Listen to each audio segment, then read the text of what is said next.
There's a moment most people have, even if they don't talk about it. You're moving through your day, thinking about nothing in particular, and then something lands. You glance at the clock and it's 11:11 again. You hear a song that lines up perfectly with what you were just thinking. A stranger mentions the exact idea that's been quietly sitting in your head all week. It doesn't make sense, but it also doesn't feel random. Not fully. It's subtle, but it presses inward. Like something under the surface of reality, tugged gently on your awareness. You pause. Maybe you shake it off. But part of you stays there, turning it over, wondering if it meant something. And not in a fortune cookie astrology app kind of way. In a deeper way. In an ancient way. Something feels timed, directed, personal.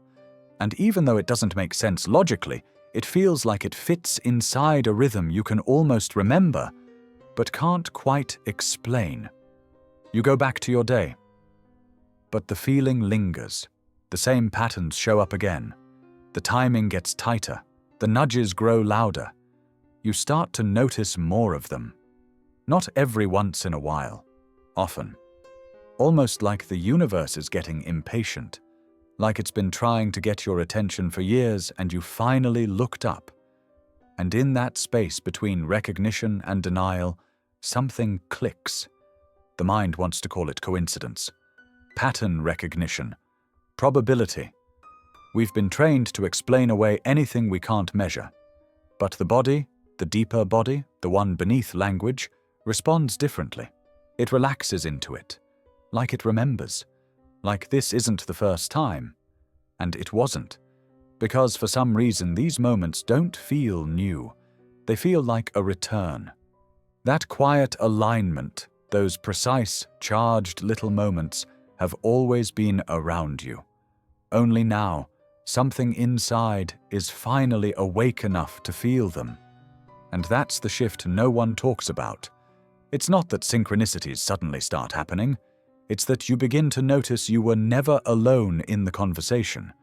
You were just too distracted to hear the other voice speaking. There's no ceremony, no announcement, just a crack in the noise, a flicker in the script. The veil thins, and suddenly, what used to be dismissed as chance begins to feel like guidance. Not loud, not invasive, but impossibly timely. A field of awareness pressing gently against your senses, asking you to listen more closely. And if you do, if you follow the thread, you realize the world isn't silent. It never was. From a young age, you were told to trust only what you could measure, to believe in what could be repeated, tested, quantified. The world taught you that events happen in straight lines, that A causes B, that life is mechanical, predictable, explainable. And anything that didn't fit inside that framework? Coincidence? Randomness? Cognitive bias? You were handed a vocabulary of dismissal long before you had the tools to question it. And with that vocabulary, something quieter was pushed out of reach. The ability to see the hidden order behind the noise. What you weren't told is that this framework was never neutral. It didn't rise from clarity. It rose from control. A system built to keep you tethered to the external. Rules, experts, institutions cannot afford for you to start trusting the invisible intelligence that moves beneath all things. Because the moment you start noticing the patterns in your own life, the moment you begin listening to the timing of events instead of dismissing them, you realize something world-breaking. Your life is in dialogue with something far beyond your conscious mind. The lie of coincidence was designed to make you deaf, not because synchronicities aren't happening, but because once you believe they're meaningless, you stop listening for them. You blindfold yourself, you shrink your field of attention, you overwrite your own intuition with rational explanations so fast you forget you were ever moved. And over time, those moments, the ones where reality spoke directly to you, get buried under laughter, skepticism, distraction. They become stories you only tell half seriously. because deep down you still remember the feeling. You just weren't given permission to honor it. But permission never really mattered. The signs didn't stop just because you stopped looking. They waited, they rerouted, they circled back around again and again, sometimes in louder and stranger ways, nudging your awareness, asking the same question in 100 different forms. Will you notice me this time? Will you recognize what's trying to reach you, not through logic but through alignment? You can call it God, you can call it source, you can call it physics, pattern recognition, intuition, fate. The name doesn't change the structure. What matters is that something in the design of this reality seems to respond to you, not to your beliefs, but to your attention. And when that attention is open, uncluttered by doubt, synchronicity moves faster. It becomes undeniable, not because the world changed, but because you did. And that's where the lie begins to unravel. Not in a debate, not in a textbook, but in the precise moment when something lines up so perfectly with your inner state that it stops you cold. When the timing of life feels scripted, not in a controlled way, but in a conscious one. That's not chance, that's not coincidence, that's memory leaking through the cracks in the story you were sold. Because if the world really is responsive, if you're not just watching it but shaping it, then the implications are far too large to ignore. And that means the signals you once brushed off might not be external at all. They might be part of you. Echoes, not interruptions. Communication, not noise. Something intelligent, elegant, and deeply aware, using pattern to guide you back to a truth you already carry. The mind may still resist. That's its nature. But the patterns don't wait for permission. They just keep unfolding, precisely timed, quietly insistent. And once you've seen it, once you've really seen it, nothing feels accidental anymore. Before you had words, you had wonder. You looked at the world and felt it, its rhythm, its pulse, its strange precision.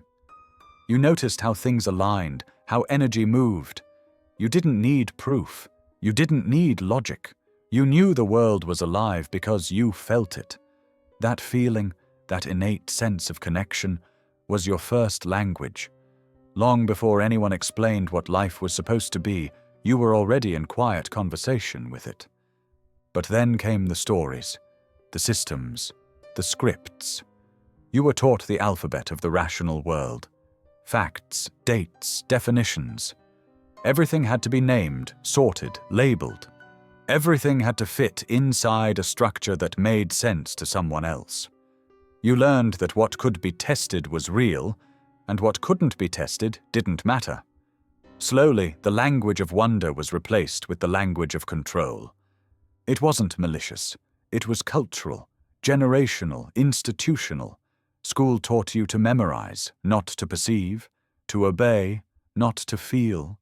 Religion told you what to believe but warned you not to trust your own direct experience. Science gave you answers but demanded that you question only within the approved limits. Every layer of life was built to reinforce one message: trust the system, not your senses. And so you forgot. You forgot what it felt like to sense something before it happened. You stopped trusting the knowing that came without logic.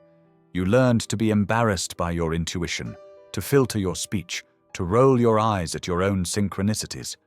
You learned to label magic as a fluke, mystery as a glitch, and alignment as coincidence. Not because you stopped experiencing these things, but because you were told they weren't real. But deep down, something in you always disagreed.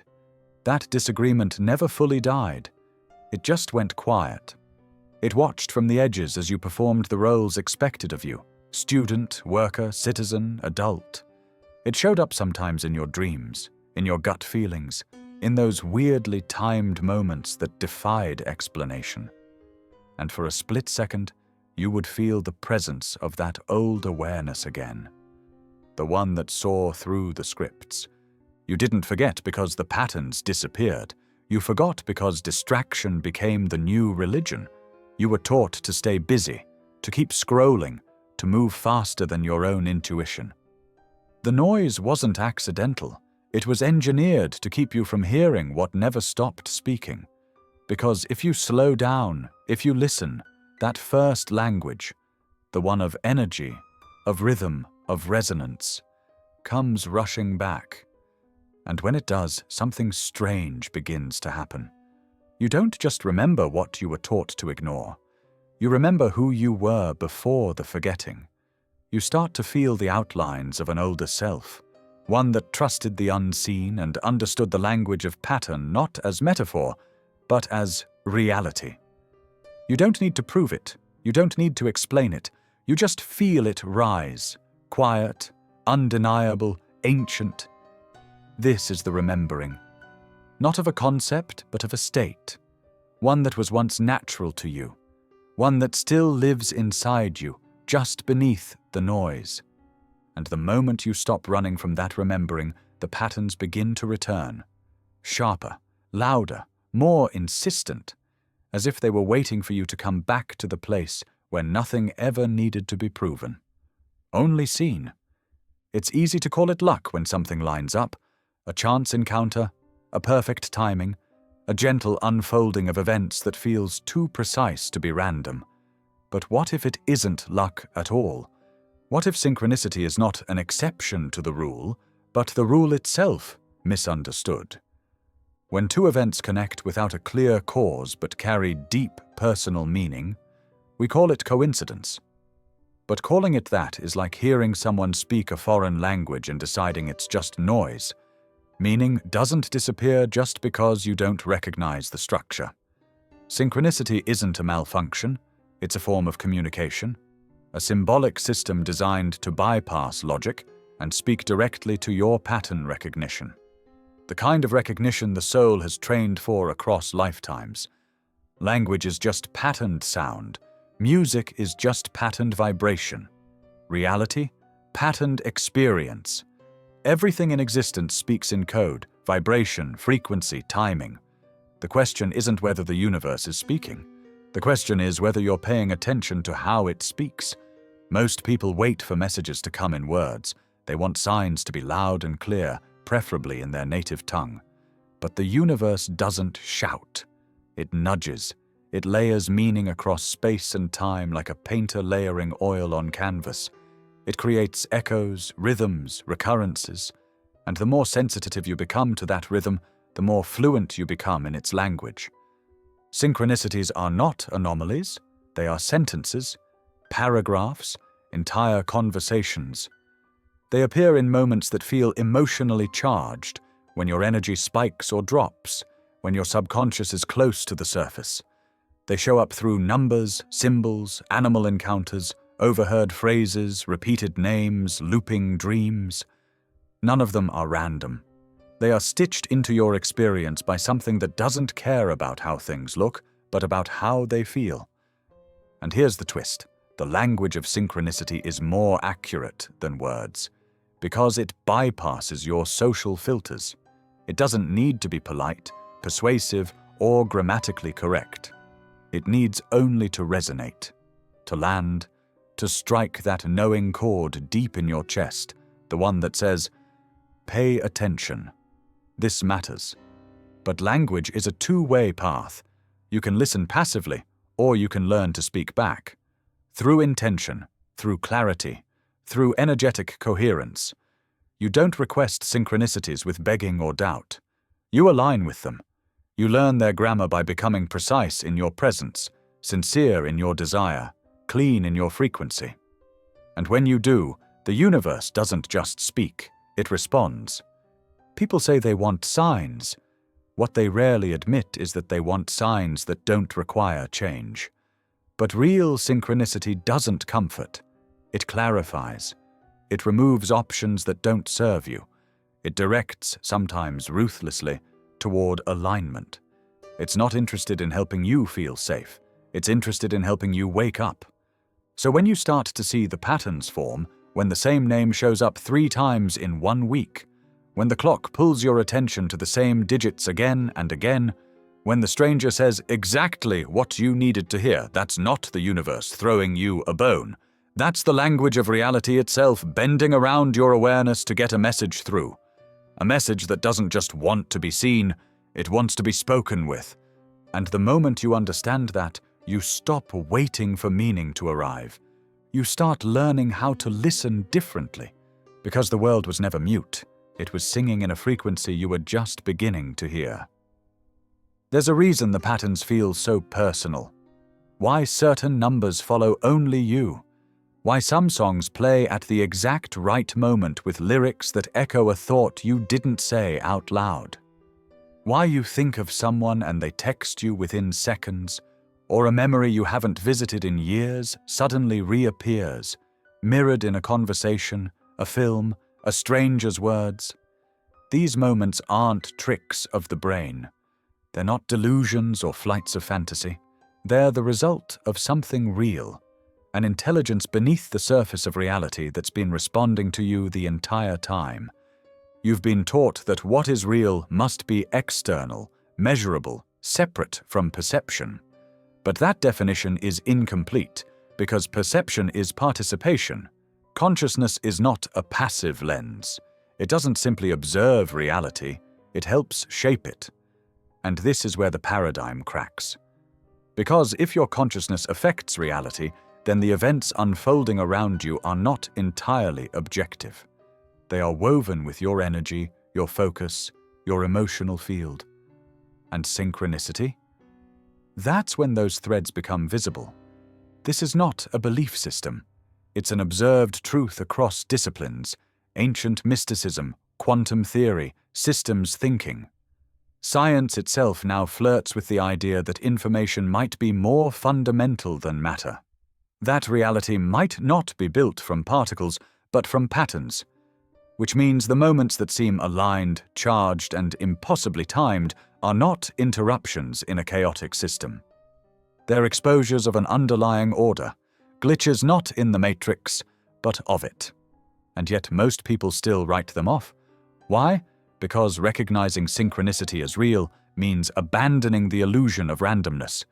It means admitting you are not a victim of chance, but a participant in a living system that is aware of you.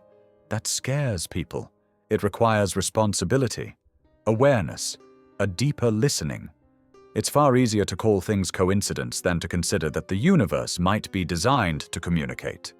But communication is exactly what's happening. Not in English or Spanish or any spoken language, but through form, frequency, placement, emotion. The universe doesn't send emails. It moves in metaphor. It folds meaning into rhythm. And if you're quiet enough, if you start tracking the signals without brushing them aside, you'll notice that they become more specific, more timely. They stop being cute or curious. They start becoming instructional. You might start dreaming things before they happen, meeting people who mention the exact word or concept you've been contemplating, seeing images that trigger memories tied to unresolved questions. And no, this isn't about magical thinking or becoming obsessed with signs. It's about recalibrating your attention to a deeper level of interaction, one that was always there, one that never depended on belief, only awareness. Skepticism won't silence synchronicity. It only makes you blind to it. Doubt doesn't turn off the signal. It just turns off your receiver. And when you start tuning back in, reality responds. It tightens. It sharpens. It begins to move like choreography, effortless, precise, and strangely intimate, as if the entire structure of experience is bending toward your recognition. So when people ask, "Is this real, or am I imagining it?" the answer is both. You're seeing something the logical mind can't verify, but the soul never questioned. You're not crazy. You're remembering how to see, and what you're seeing is not an illusion. It's the architecture behind everything. Long before telescopes, particle accelerators, or mathematical equations, there were people who looked at the stars and didn't just see objects. They saw intelligence, not metaphorical intelligence, not a poetic flourish, actual consciousness. They believed the sky could speak, the rivers could remember, the wind could choose when to reveal a secret. These weren't hallucinations of primitive minds. They were remnants of a worldview that saw the universe not as dead matter, but as aware presence, a living intelligence expressing itself through rhythm, form, and alignment. Somewhere along the way, we lost that. Or more accurately, we were trained to forget it. The rise of materialism reframed consciousness as a side effect of brain chemistry, as if awareness was a glitch that emerged by accident. You were taught that you are a biological accident spinning through a meaningless void, and that any order you notice is simply your brain trying to comfort itself with patterns. But the more you pay attention, the more that idea falls apart. Because the intelligence in the universe doesn't hide, it glows. It glows in the geometry of snowflakes and the spirals of galaxies. It pulses in the symmetry of your heartbeat and the way tree branches mirror the neurons in your mind. It organizes reality with a precision no machine could replicate. And once you tune in, once you stop thinking of consciousness as a human privilege and begin seeing it as a field, something that underlies all matter, you start to recognize something humbling. The universe isn't simply aware of you. It's been in relationship with you from the beginning. Synchronicity is one of the clearest symptoms of that relationship. It's not magic, it's coherence. It's what happens when your personal frequency begins to harmonize with the larger field. And when that harmony happens, reality gets responsive.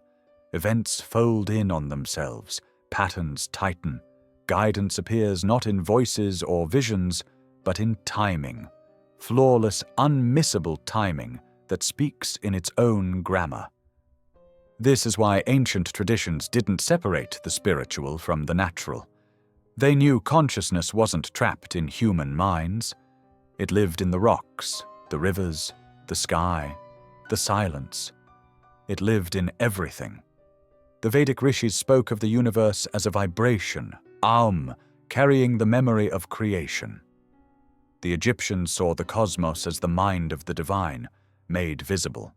The Taoists spoke of the Tao not as a god, but as a flowing intelligence that moves through all things. Across the world, in every lineage that has lasted, there exists the same core idea. The universe knows. And if the universe knows, then synchronicities aren't cute little moments. They're messages from the field itself, not directed by a person or a being, but by the structure of consciousness that moves through everything. A kind of self-aware architecture that is both mathematical and emotional, both impersonal and intimately tailored to your state of being. Once you see this, you can't unsee it. The timing, the alignments, the messages, they don't feel random because they aren't. They're not lucky breaks. They're expressions of a field that listens, a field that learns from your attention and reflects it back to you, a field that waits for your readiness and responds to your frequency. What you call synchronicity, the ancients called listening, and what they listened to wasn't a god in the clouds or a spirit in a book. They listened to the patterned intelligence beneath everything, the same one that's been calling to you in glances, numbers, fragments of conversation, half-remembered dreams. The difference now is that you're finally listening back. When Carl Jung introduced the word synchronicity to the Western world, he wasn't theorizing. He wasn't trying to start a trend or explain away anomalies. He was pointing at something he had witnessed so often, and with such profound personal significance, that ignoring it no longer made sense. To Jung, synchronicity wasn't superstition. It was an observable principle, a bridge between the inner world and the outer one.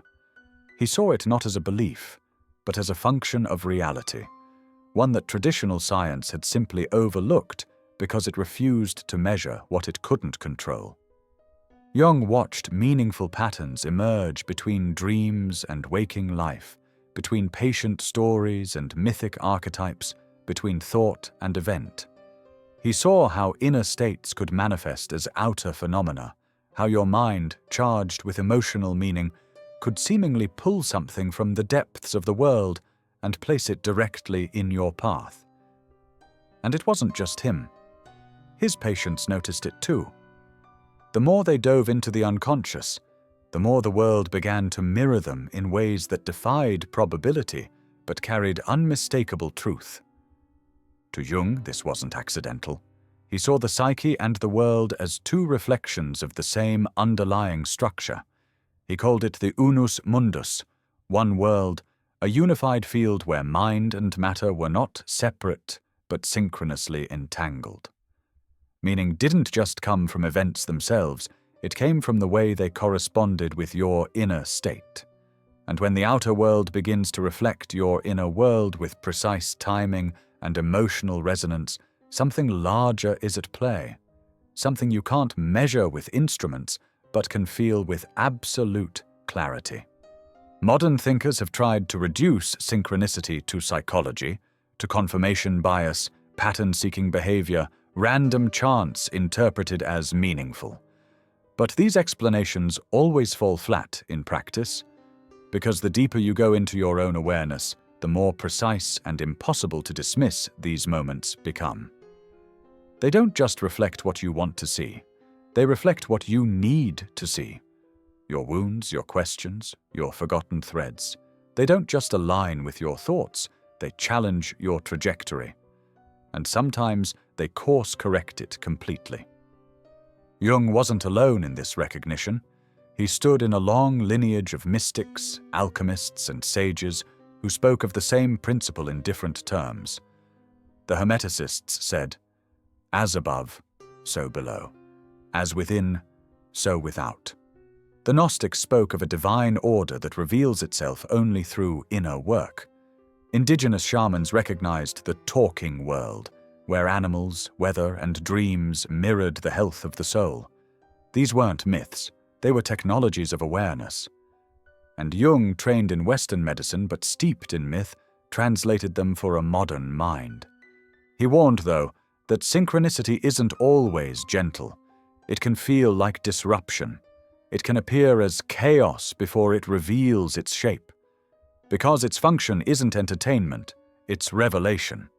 It exposes the places where your life is out of alignment, where your choices are no longer sustainable, where your soul is trying to speak, but the ego keeps interrupting.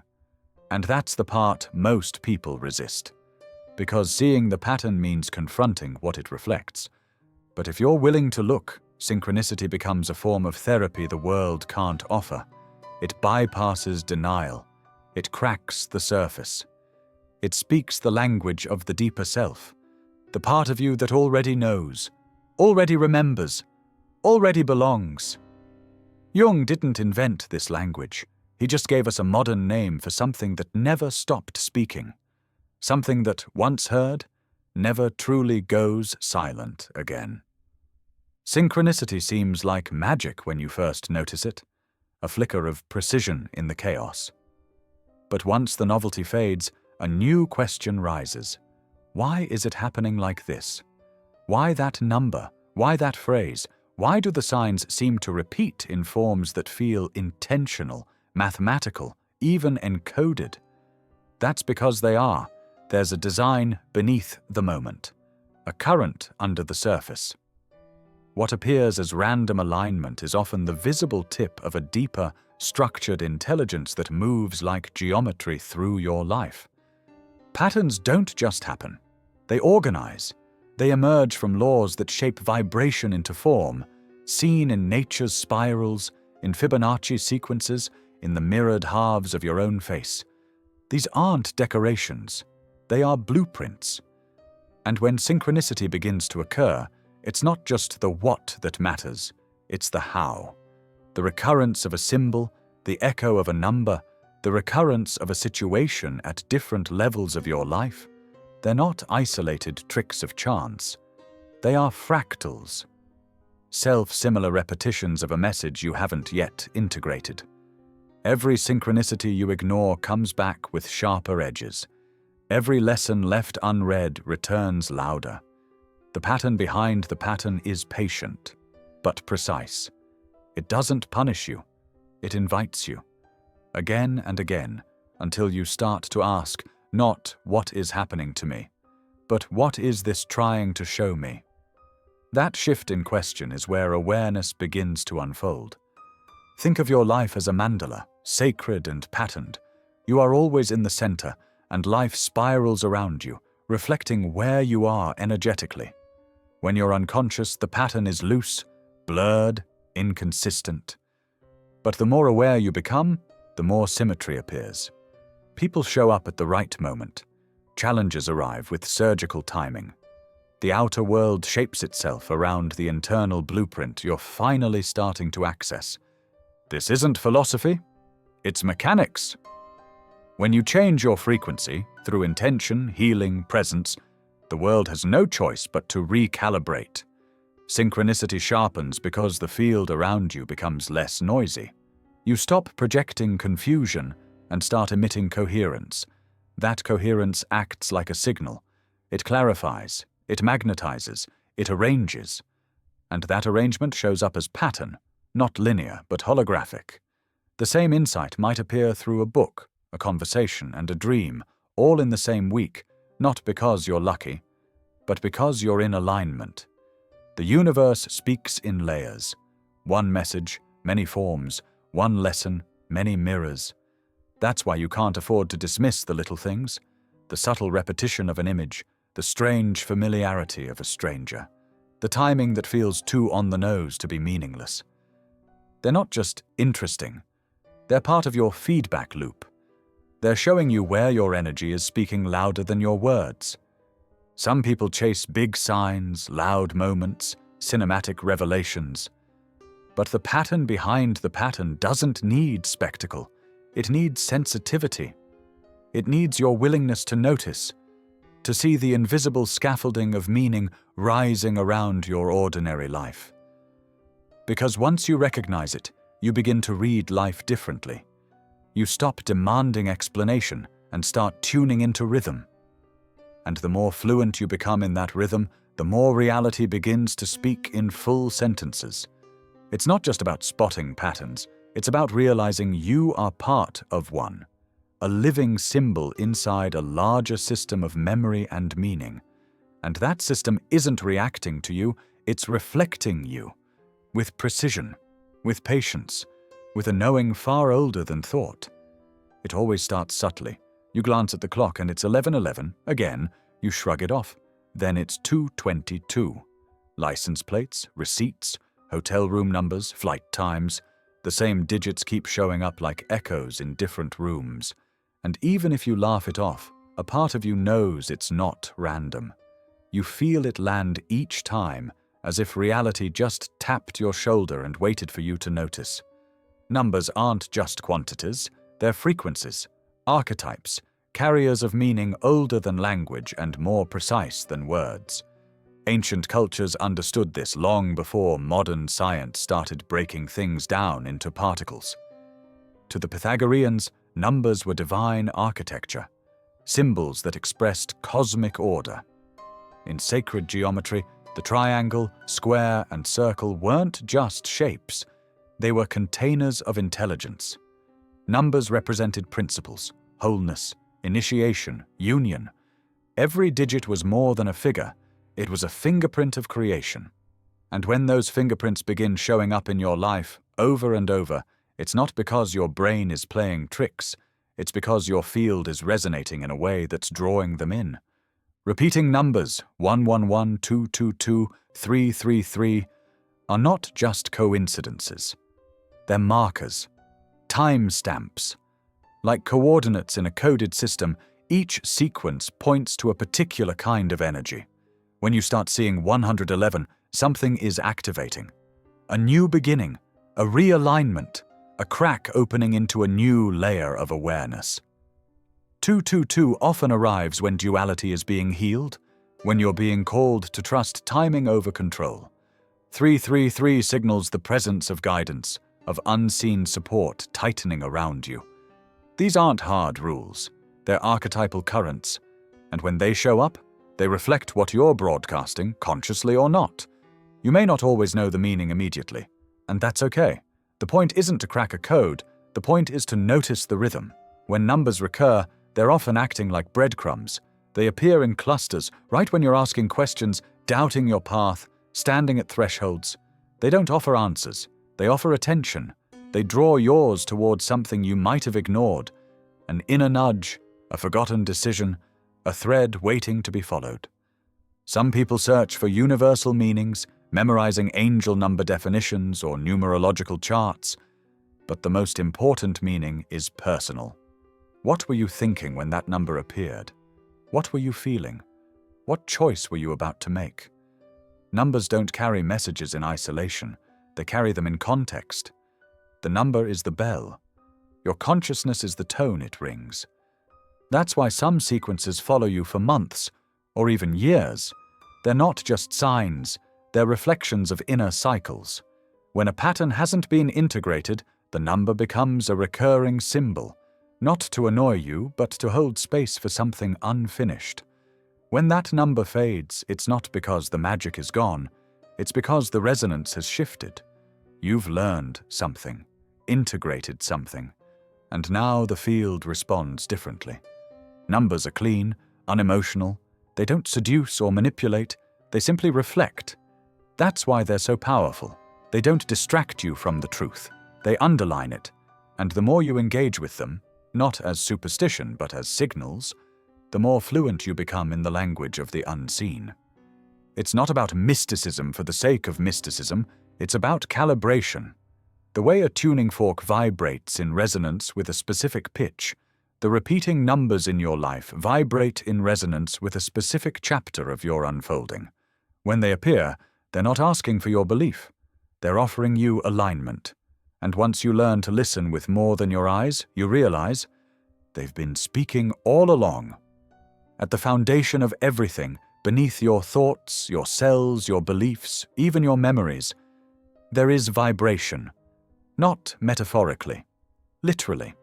At the smallest scales of physics, nothing is still. Nothing is solid. Everything moves, everything hums. Electrons orbit, atoms spin, molecules dance. And that movement creates frequency. Frequency creates pattern. Pattern creates form. This is not philosophy. This is physics.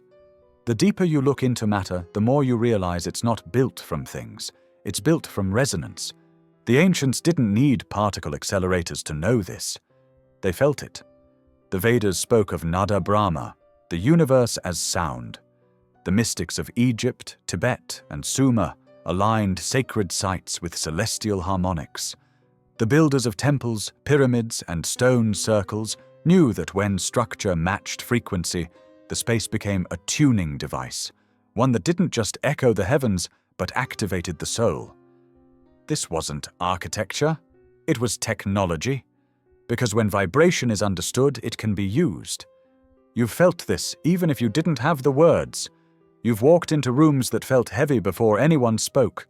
You've met people whose energy hit you like a wave. You've heard music that moved you to tears without any lyrics. Why? Because your body is not just a physical structure, it's an instrument. And every thought you think, every emotion you hold, every belief you carry sends out a frequency. That frequency doesn't disappear. It organizes, it attracts, it shapes. This is the law of vibration. It's not spiritual optimism, it's structural truth.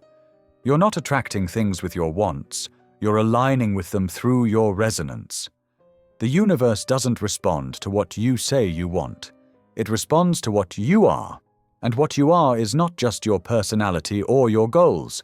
It's the frequency you hold in your field, moment to moment, thought to thought. Synchronicities happen when your vibration matches a pattern held within the greater field. The number appears, the person calls, the message lands because something in your energy made you magnetic to it. Not because you earned it, but because you matched it. This is why emotional clarity sharpens synchronicity. This is why confusion, distraction, or fear dull it. Vibration determines what enters your experience, but it also determines what you're able to recognize when it does. Most people live in static. Emotional noise, mental clutter, unresolved wounds. The field isn't quiet, it's scrambled. So even when a pattern tries to emerge, they can't see it. They miss the message because they're not tuned to it. Imagine a radio that's between stations, only static, only fragments. The music is still playing, but you're not on the right frequency to hear it. So when synchronicities start multiplying in your life, don't just ask what they mean. Ask what you've shifted. What have you healed? What have you released? What inner frequency are you now carrying that's pulling these moments into orbit? The universe is not being kind or cruel. It's being mathematically responsive. It's showing you a mirror, and the clearer the mirror, the more elegant the reflection. You are not here to control that mirror. You are here to calibrate to it. You are here to become conscious of what you emit, because what you emit, you attract. The math is already in motion. The code is already running. And the patterns you call coincidence are just signs that your internal equation is beginning to align with the master formula that has always been shaping your path. You don't need to decode the universe. You just need to recognize when your vibration is finally in tune with what it's been whispering all along. Even when your conscious mind is distracted, thinking about bills, scrolling through screens, rehearsing conversations, the rest of you is still listening. The subconscious doesn't sleep. It's always scanning, always absorbing, always connecting the invisible threads between your inner world and the one unfolding around you. It hears what you don't say. It stores what you don't process. And more importantly, it acts as a gatekeeper between your emotional energy and the patterns that emerge in your reality. The subconscious isn't poetic. It doesn't care about appearances. It speaks in symbols, repetition, and timing. It draws forward the images you've buried, the desires you haven't voiced, the fears you think you've outgrown. It doesn't operate on words. It operates on vibration. And that vibration doesn't just stay inside you.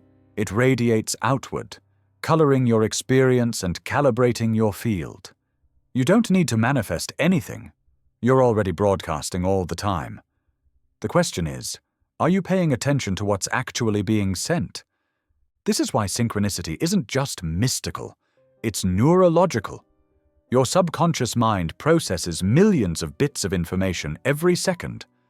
While your conscious awareness handles the headline, the one thing you're focused on, the subconscious tracks the surrounding data. It notices the repeating number. It feels the energetic charge behind a conversation. It registers the flicker of meaning behind a random event. And when something in your external world matches an unresolved emotional imprint within, the subconscious lights it up. This is the real mechanism behind synchronicity.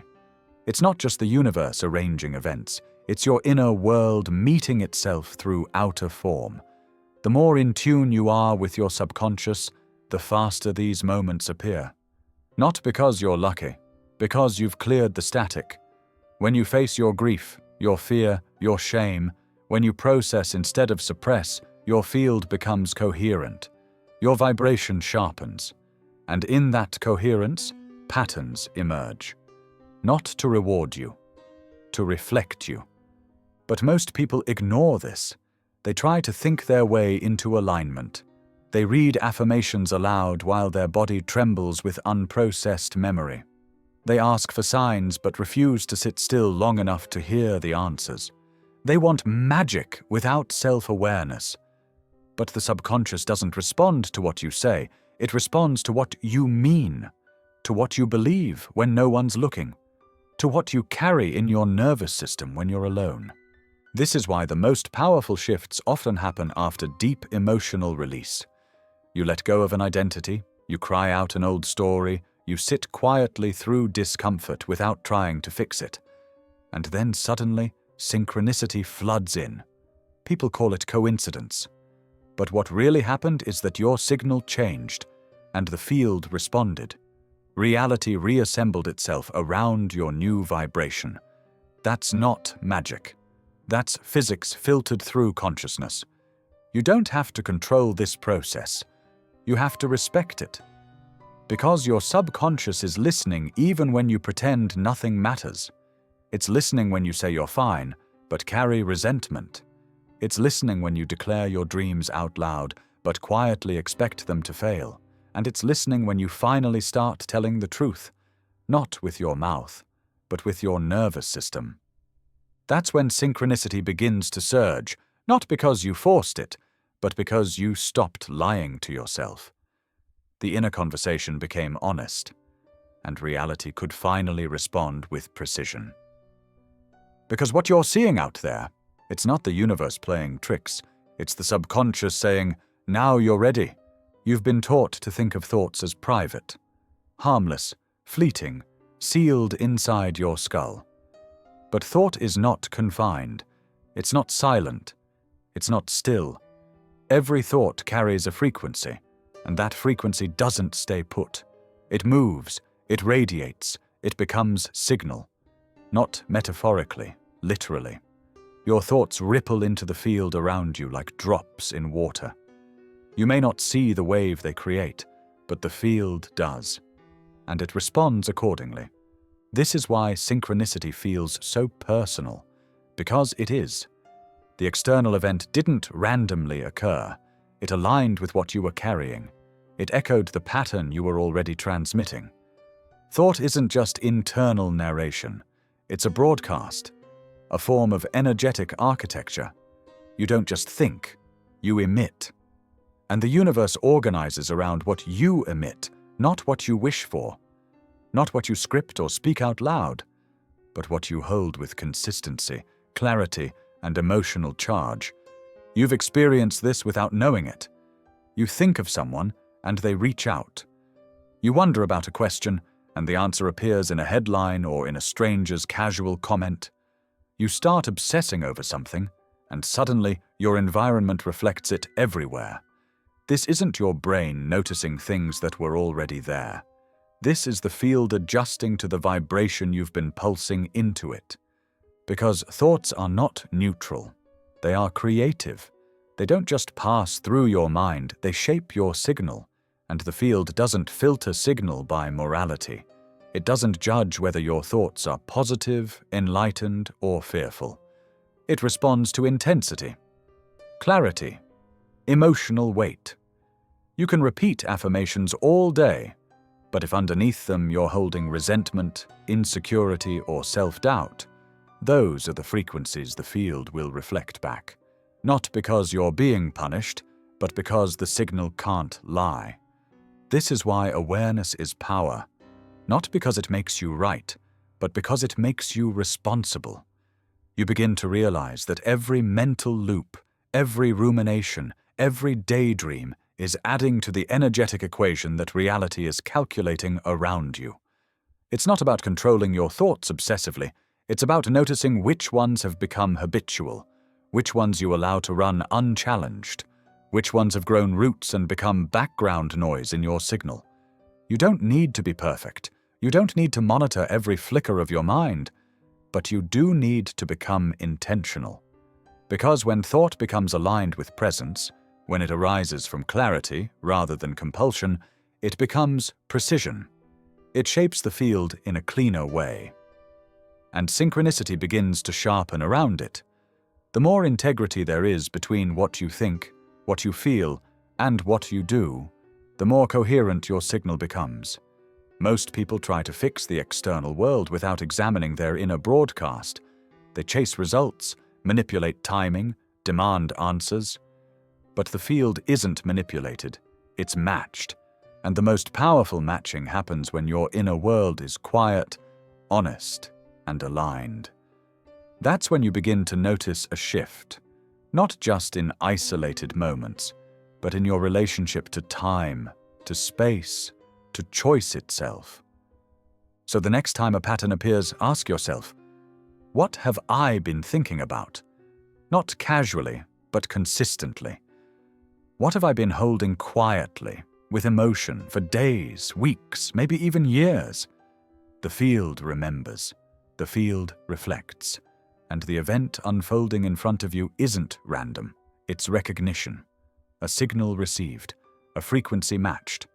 Because in the architecture of reality, thought isn't decoration. It's blueprint. And once you realize that You stop thinking just to think. You start thinking as if the world is listening. Because it always is. There's a moment in every awakening when you go from seeing synchronicity occasionally to seeing it everywhere. Not once a week, not once a day, but constantly. In numbers, in glances, in overheard sentences that seem written just for you. The texture of life changes. Reality feels more responsive, more fluid, as if it's no longer something you observe from a distance, but something that moves when you do. And this isn't because you've entered a fantasy, it's because belief is a frequency. And when you begin to trust the signs, the field begins to amplify them. Belief isn't intellectual, it's energetic. You can say you believe in synchronicity, but if underneath that claim you're skeptical, bracing for disappointment or needing proof, your field is still noisy. There's contradiction in your signal. But when belief settles deeper, when it drops from the head into the body and becomes a kind of inner permission, you stop chasing signs and start becoming a magnet for them. It's not that more synchronicities are suddenly created, it's that you've shifted into a state where they can now reach you. The static clears, your filter widens, your attention sharpens, and the very same events you would have brushed off a month ago now strike you with undeniable clarity. They land with weight, with timing, with emotion. Because belief isn't just a way of thinking, it's a way of tuning. The field doesn't reward belief like a god handing out favors. It responds to belief like an echo, like a mirror. Once you stop asking, "Is this real?" and begin walking in alignment with the assumption that it is, reality bends to meet you. Not because you've tricked it, but because you've finally stopped resisting the evidence that's been accumulating all along. Doubt keeps the valve half closed. It narrows your perceptual bandwidth. It forces synchronicity to shout before you'll listen. But belief opens the system. It invites resonance to arrive gently, subtly, in rhythm rather than rupture. And the more you trust, the more precise the timing becomes. The number shows up just before you were about to ignore your intuition. The message lands in your feed right as you were doubting your path. The stranger walks into your story holding the next missing piece. This isn't coincidence, it's coherence. Some call this placebo. Others call it spiritual confirmation bias. But anyone who's lived it knows that it's neither self-deception nor fantasy. Because the signs don't just multiply in frequency, they deepen in usefulness. They arrive as answers, as guidance, as reflections of your readiness.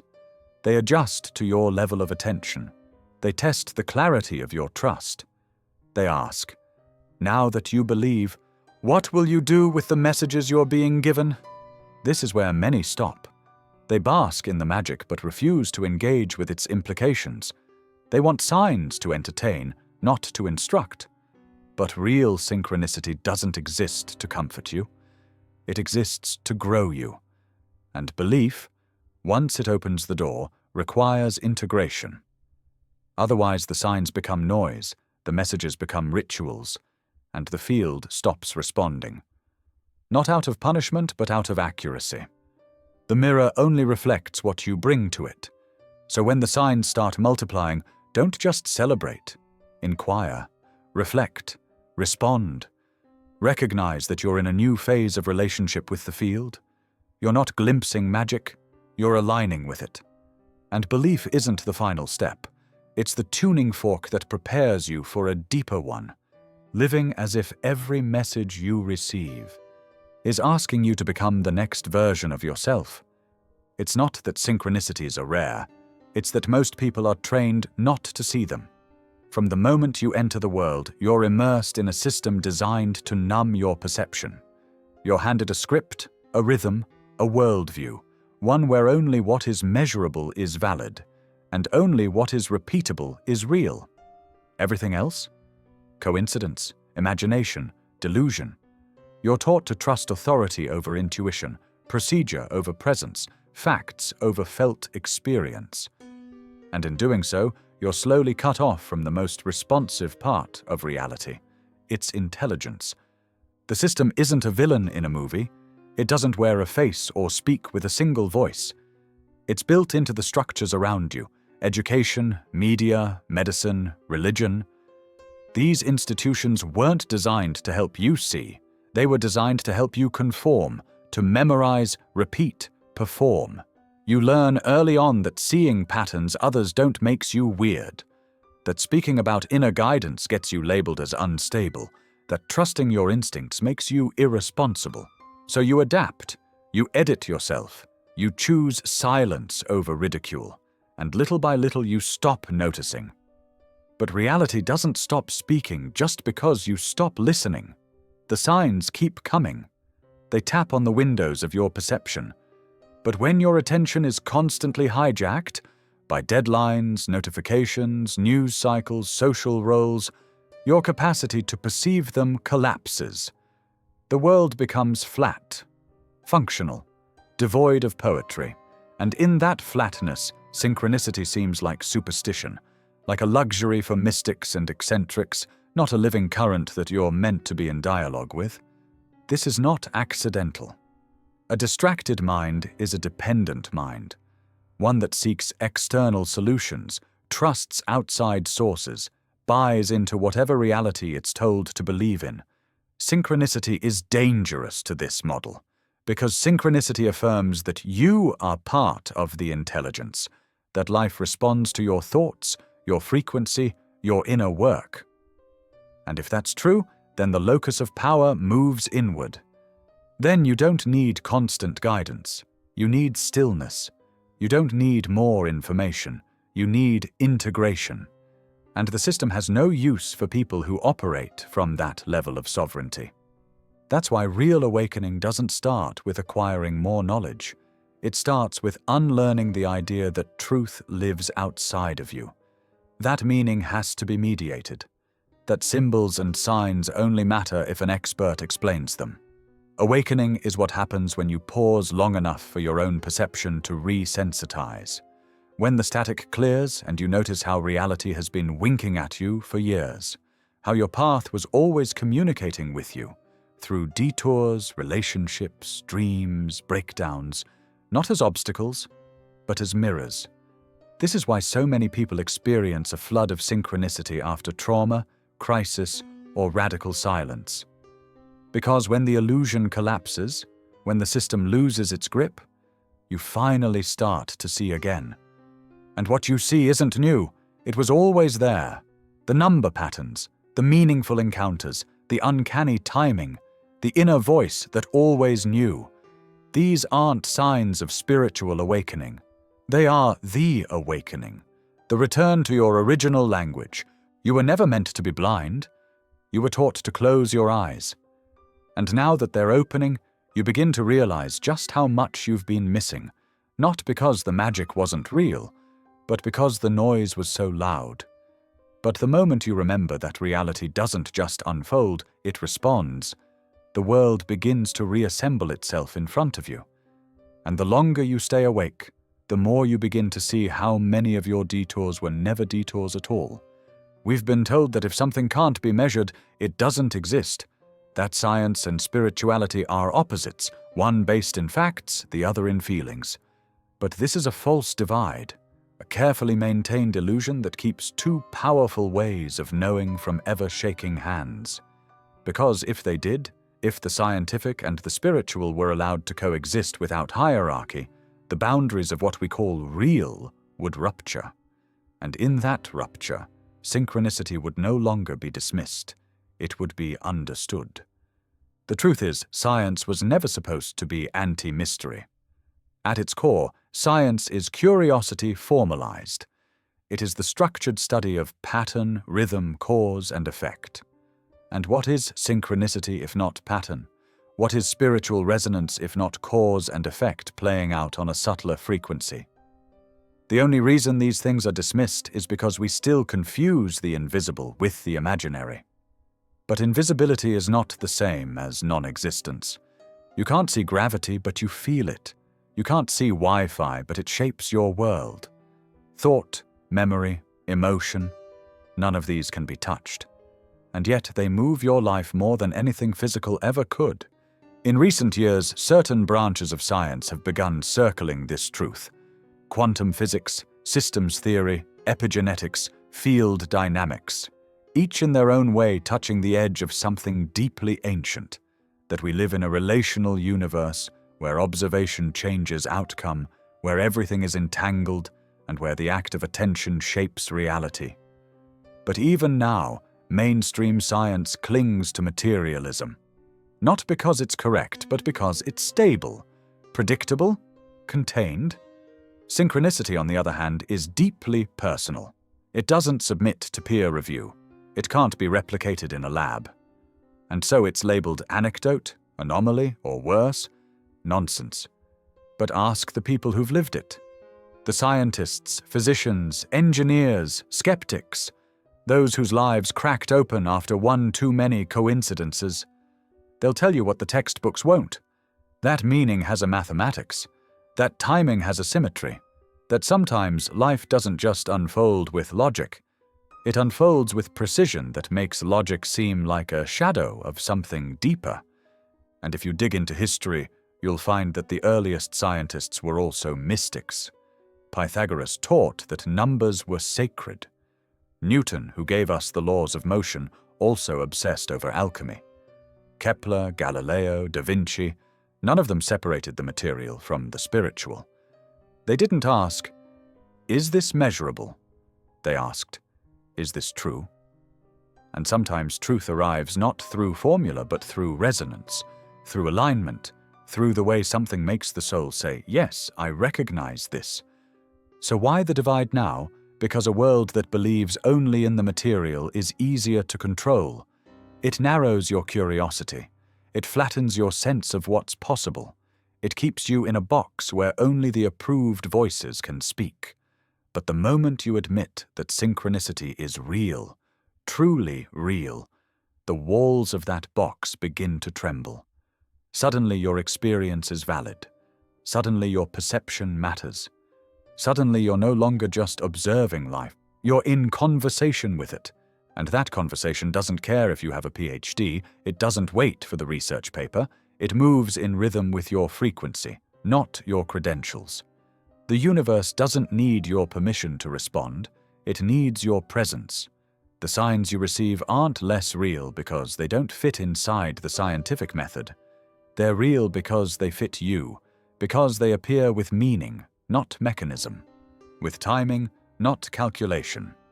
And maybe that's the greatest scientific heresy of all, that something can be true, even if it can't be measured. Long before you had the language to explain it, you knew, not as a theory, not as belief, but as instinct. There was a rhythm beneath things, a pulse inside the ordinary. You noticed when thoughts lined up with events, when dreams hinted at what was coming, when the world felt not just alive, but aware. You couldn't explain it. You didn't have to. As a child, you lived in direct contact with reality, unfiltered, unarmored. And in that purity of perception, synchronicity wasn't magic. It was normal. Maybe you forgot for a while. Most do. You were told you were just imaginative, that it was a coincidence, that it didn't mean anything.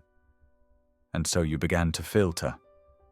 You learned what to say out loud and what to keep hidden. You learned to doubt your own sense of connection. You traded mystery for facts and intuition for approval. But the field didn't stop speaking. The alignment didn't stop showing up. It simply waited for your attention to return. Children live closer to the veil, not because they're special, but because they haven't built up the noise. Their minds aren't crowded with shoulds and can'ts and "this isn't real."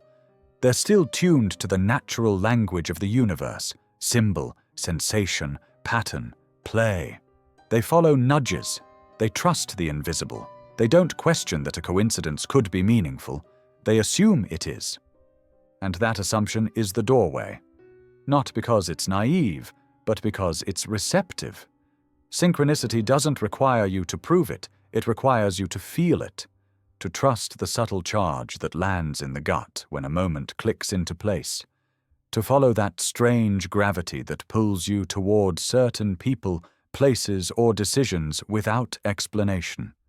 You felt that gravity as a child. It's still there. You've just been trained to walk past it. But sometimes the memory breaks through.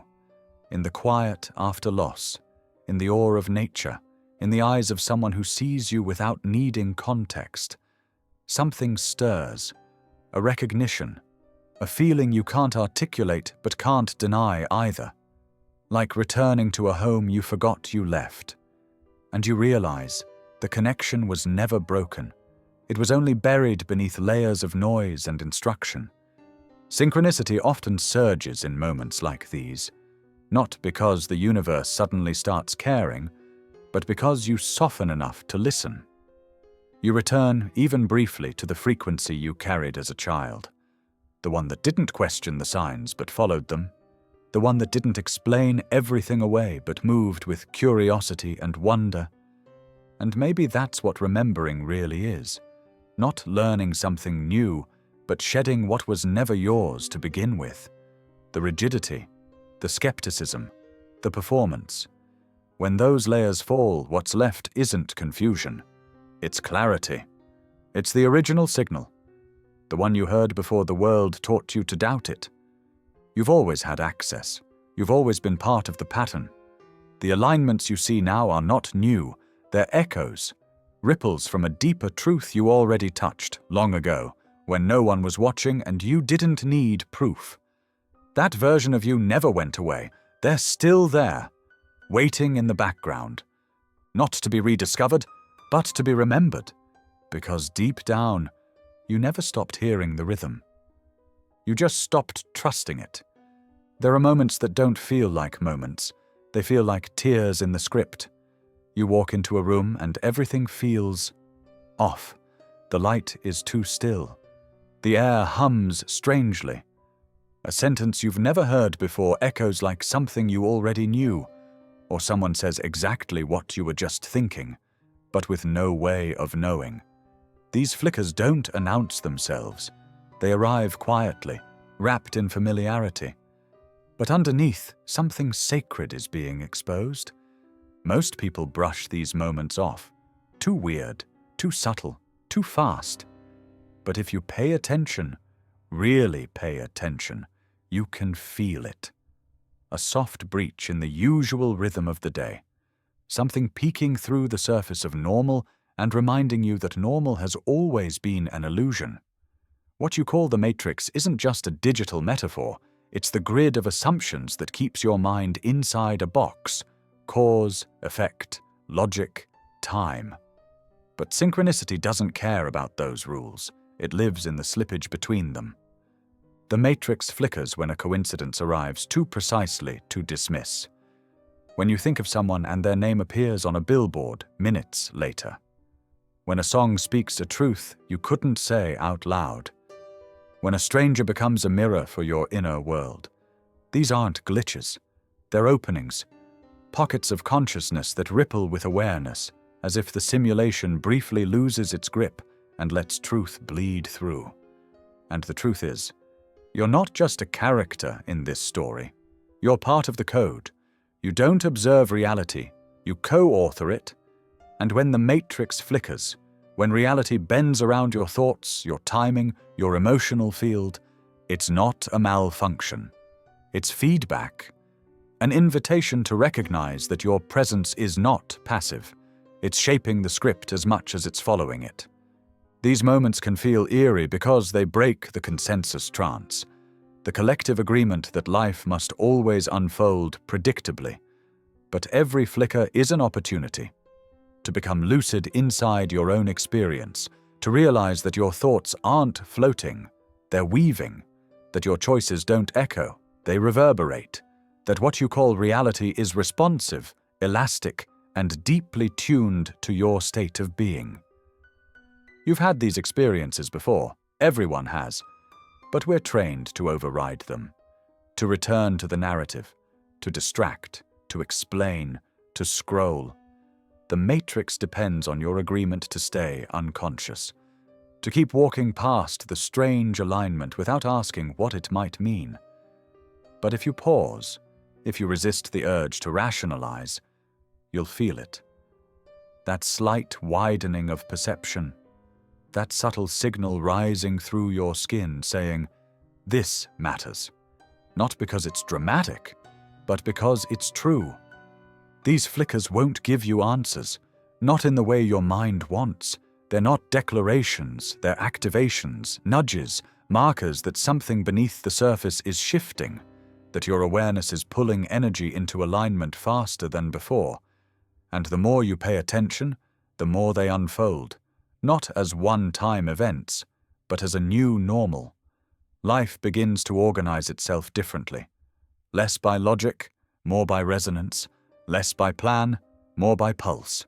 You can't force these moments, but you can prepare for them. You do it by clearing static, by slowing down, by honoring the sensations that don't fit the script. Because when the pattern breaks, when the simulation skips, you're not supposed to look away. You're supposed to look closer, not to decode it, but to remember, you're not just watching the program. You've always been part of its source code. There's a strange pattern that shows up in the lives of people on the edge of change. Not a voice, not a dream, a number, 4 digits. Always the same, 1111. You might have seen it for years, on clocks, receipts, timestamps, apartment numbers. Sometimes you forget about it. Sometimes it returns with force, like a bell that rings louder the more you try to ignore it. The timing always feels too perfect to be random, especially when you're about to pivot, leave something, start something, say yes to something you're still afraid of. 1111 isn't just a number, it's a formation. 2 mirrored pairs, a doorway, a signal, a pause between breaths, and whether or not you believe in numerology, you've felt it. It doesn't land like information, it lands like a presence. Quiet but exact. The appearance of 1111 isn't there to answer a question. It's there to tell you that the question matters. The reason this number follows you in moments of transition is because it marks a shift in frequency. You're not just going through a change, you're aligning with a higher level of coherence, and coherence always calls up recognition. You may not know what's coming next, but some part of your consciousness does. That part sends out a signal, and the field responds. It places a symbol in front of you, not to explain, but to confirm. Yes, something is happening. You're close. You're aligned. Don't back down now. It's easy to get obsessed with 1111, to turn it into a superstition or a checklist, but it's not meant to be worshipped. It's meant to interrupt, to stop your autopilot, to pull you into awareness for just long enough to notice what you're thinking, what you're deciding, what you're about to abandon or avoid. It's not the sign that brings change, it's the signal that you're already changing, and the world is starting to reflect it. Some people associate 1111 with spiritual awakening, portals, or angelic guidance. Others see it as a trick of the brain. But the truth isn't in the theory, it's in the timing. Think about when it shows up. It's rarely random. It's when your intuition is loud, but your mind is unsure. When you're walking away from something familiar without a guarantee. When you're beginning to see your old life from the outside, and your new one hasn't fully arrived. That in-between state, where logic fails and presence deepens, is the true domain of 1111. It's not there to make decisions for you. It's there to ask, are you awake right now? Are you paying attention? Are you living in alignment with what you've been asking for? Or are you drifting back into what's comfortable? The number doesn't change anything. You do, but it can wake you up in the exact moment you were about to fall asleep to your own power. And the more you honor it, not with rituals but with awareness, the more it calibrates your sense of timing. You stop needing the number to appear because you become the alignment it used to represent. You feel the pull before it shows up. You act from intuition without external validation. And that's when something deeper happens. You don't just notice synchronicity, you become a node in its system, a conscious participant in the frequency that moves things into place. 1111 isn't magic, it's memory, a return to the part of you that never stopped listening, the part that already knew the change was coming, the part that whispered, "Stay with it. You're not imagining this. You're not alone in this. And you're not lost. You're just passing through the doorway. And this is what it looks like when you're exactly where you're supposed to be." If thought is the signal, emotion is the amplifier. You can think 100 things a minute, and the field may barely shift. But inject feeling into a single idea, real, embodied emotion, and the universe starts to move. It's not the words that attract synchronicity, it's the charge behind them, the ache, the hunger, the honesty, the magnetic pull of a feeling that means something. That's what the field listens to. Not what you say, not what you want, but what you feel with your whole being. This is why synchronicity tends to spike during moments of emotional intensity. Grief, awe, heartbreak, surrender, joy. These states widen the channel. They make you more porous, more attuned, more available, because when emotion rises, your vibration gets louder. And in that volume, the signals sharpen. The message becomes more precise, not because emotion is dramatic, but because it's truthful. Even the messy ones, fear, rage, sadness, are powerful when they're real. The universe doesn't require your positivity. It requires your presence. You've felt it before. The moments where you were cracked open by love, by loss, by beauty too big to hold. And suddenly the world responded. A song played with lyrics that answered your unspoken question. A stranger said something that felt like it was meant only for you. A number appeared, a dream returned, a door opened. These weren't accidents. They were reflections. The field was responding to your emotional resonance because emotion is energy in motion. It's not internal, it's a broadcast. But this truth comes with responsibility, because the field doesn't filter your emotions into good or bad. It reflects whatever you give it. If you're stuck in loops of resentment, scarcity, or self-betrayal, those frequencies shape your experience. Not as punishment, but as pattern. That's why awareness matters. Not to control emotion, but to honor it. To stop faking peace and start feeling what's actually alive in you. Because only real feeling creates real alignment. This is why numbness is the most dangerous state. Not sadness, not anger, but flatness. When you suppress feeling, you suppress your signal. You cut off your own ability to interact with the field. And synchronicity fades. The magic doesn't stop existing. You just stop reaching it. Numbness deadens your access to guidance, not because the universe pulls away, but because you've muted your side of the conversation. To feel is to transmit. To feel fully is to open the channel. This doesn't mean wallowing. It doesn't mean making emotion your identity. It means letting it move, letting it teach you, because every feeling, when held with honesty, brings insight. And that insight becomes calibration. That calibration becomes signal, and the field begins to respond in kind.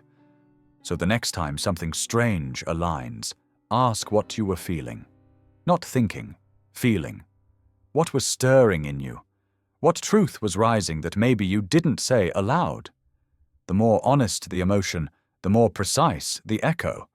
And over time, you'll see a pattern. You'll notice that the field gets most responsive when you're most vulnerable, not weak, but open. And that's when the real messages come through. The ones you didn't ask for, the ones you didn't expect, the ones that rearrange you. Emotion isn't a byproduct of experience, it's a co-creator of it. And once you stop fearing its power, you begin to use it, not to manipulate the world, but to awaken the parts of yourself that already know how to speak in frequency. Because when the heart speaks clearly, The universe answers instantly. You don't need more signs, you need a stronger signal. Synchronicity doesn't depend on worthiness, it depends on clarity. And clarity is a frequency, an energetic tone you carry into every moment, whether you're aware of it or not. Most people walk through life broadcasting a fractured signal. Part fear, part hope, part distraction, part desire. The field doesn't punish them for it, it just mirrors the confusion back. Not out of cruelty, out of coherence. So how do you sharpen the signal? Not by trying harder, not by forcing belief, but by tuning your state. You can't manipulate synchronicity like a vending machine. You can only become a vessel it can move through, and to do that, you have to clean the space. Not physically, energetically, emotionally, psychically. You have to empty out what no longer resonates, the half-truths, the performative clarity, the attachments to timelines that never belonged to you. The field doesn't require perfection, but it does require resonance. Start small, slow your pace, speak less, listen more. Spend time in environments that don't pull you into fragmentation. Quiet woods, open water, blank paper. Let the nervous system settle. Because synchronicity doesn't scream, it slips in when the noise dies down. And noise isn't just sound, it's mental static. Endlessly checking, repeating stories, seeking reassurance. When the inner dialogue never pauses, there's no room for the message to arrive. Next, observe your rituals. Not the spiritual ones, the unconscious ones. The way you reach for your phone when discomfort arises. The way you say, "I'm fine," when you're not. These loops weaken your frequency because they signal avoidance, and avoidance clouds alignment. To strengthen your frequency, you have to face what you've been muting, the emotion you keep postponing, the decision you already made but haven't acted on. Frequency isn't raised by pretending you're above your humanity. It's raised by being fully honest inside it. Breathwork helps. So does fasting from stimulus. So does journaling without editing. Not because these are spiritual chores, but because they clear debris. They return you to signal, to intention, to presence. And from presence, patterns form. Not because you created them, but because you matched them. The field doesn't respond to your performance. It responds to your coherence. Another key? Ask clearly. You don't beg the universe for signs. You set the tone. Show me what I need to see about this. Reveal what's ready to shift. Then you release it. You don't stare at the sky waiting. You move, you live, you act as if the answer is already arriving, because it is. Strengthening the frequency means trusting the timing before the proof arrives. It means aligning your behavior with a deeper knowing, not with external validation. Finally, track your signal. Keep a synchronicity journal, not just of signs, but of your state when they appeared. What were you feeling? What were you letting go of? What had just changed internally? You'll start to see that synchronicity isn't random, it's rhythmic. It gathers around you when your system is aligned, your intention is clean, and your heart is open enough to listen without grasping. Strengthening the frequency isn't about intensity, it's about consistency. A quiet, grounded steadiness that says, I know the field is real. I know it's listening. I don't need to chase it. I just need to stay tuned. And from that tuning, reality rearranges. Not because you forced it, but because the signal became clear enough. That the mirror could finally reflect what was always waiting to be seen. Not every message arrives with thunder. Some come gently, quietly, again and again. A gut feeling, a repeating number, a recurring dream, a strange tension in a conversation you can't explain. The signs begin like whispers, easy to overlook, easy to explain away. And when you do, nothing explodes, life goes on. The surface remains smooth, but underneath, the pressure builds. Because synchronicity isn't just a spiritual phenomenon, it's feedback, a course correction. And ignoring it doesn't erase it. It delays the inevitable. When you dismiss a sign, you're not rejecting magic. You're bypassing alignment. The universe doesn't scold you, but it doesn't coddle you either. It simply adjusts. The guidance gets quieter until the misalignment becomes louder. That's the part people don't see. The missed opportunities, the relationships that decay, the dreams that begin to feel distant. It rarely looks like punishment. It looks like stagnation, like drifting, like life slowly losing its aliveness, one ignored signal at a time. There's no shame in missing a sign. Sometimes you're not ready. Sometimes the fear is too thick, the pattern too ingrained, the timing too sharp. The universe is patient. It doesn't need your perfection. It waits, it loops, it recycles the lesson in new costumes until you're willing to face it. But every time you look away, every time you call it coincidence just to stay comfortable, something in you tightens. Because a part of you knows the signal was real, the nudge was accurate, and you turned your head. Over time, ignoring synchronicity doesn't just block messages, it confuses your intuition. The more you silence the subtle, the more numb you become to it. The signs stop landing. Or worse, they still land, but you can't feel them. Your inner compass rusts. You start depending on logic alone, on other people's advice, on routines that no longer serve. You lose your inner rhythm, and the field mirrors that confusion back.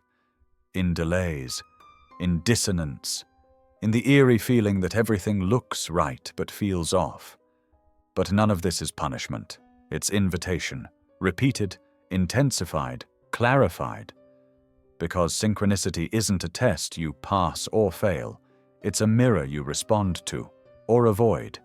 When you finally stop avoiding it, the guidance rushes in again.